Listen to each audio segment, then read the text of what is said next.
Hi friends అందరికీ ఈరోజు నేను చూపించబోయే రెసిపీ వచ్చేసి పెసర పునుగులండి. ఇది ఓల్డ్ రెసిపీ అయినా సరే నేనైతే న్యూగా ట్రై చేస్తున్నాను. మీరు కూడా ట్రై చేయకపోతే ఒకసారి ట్రై చేయండి ఫ్రెండ్స్. చాలా స్పాంజీగా వచ్చాయండి.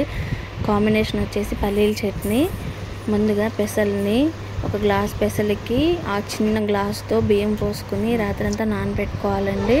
దాంట్లోకి 4 పచ్చిమిర్చి కొంచెం అల్లం ముక్క వేసి మిక్సీ పట్టుకోవాలి. మిక్సీ పట్టుకున్న పిండిలో ఉల్లిపాయలు, కొత్తిమీర, పుదీనా, కరివేపాకు, వంట సోడా, సాల్ట్ వేసి మెత్తగా కలుపుకోవాలండి. పిండిని మొత్తం కలిసేటట్టు శుభ్రంగా కలుపుకోవాలి. ఆ పిండిలో ఆ ఇంగ్రీడియంట్స్ అన్నీ కలిసేటట్లు కలుపుకోవాలి. కలుపుకున్న తర్వాత స్టవ్ ఆన్ చేసి బాండి పెట్టుకుని ఆయిల్ హీట్ అయిన తర్వాత ఆ కలుపుకున్న పిండిని చిన్న చిన్న పునుగులుగా వేసుకోవాలండి. చిన్న చిన్న పునుగులుగా బాండి మొత్తం వేసుకోవాలి.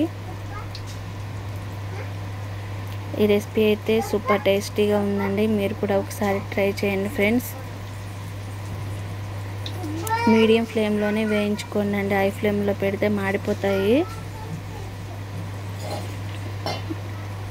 అవి వేయించుకుని ఒక ప్లేట్ మీద పేపర్ పెట్టుకుని